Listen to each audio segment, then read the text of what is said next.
ya wanafunzi.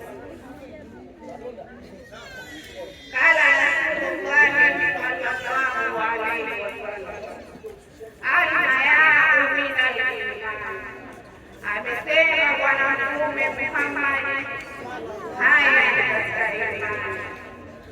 Alhayau la yahzan, haya haileti ila haya isipokuwa wakala Rasulullahi sallallahu alaihi wasallam, na amesema Bwana Mtume Muhammad sallallahu alaihi wasallam, man la yastahi minan nas, ambaye hawaoni haya watu, la yastahi min Allah, hamuoni haya Mwenyezi Mungu.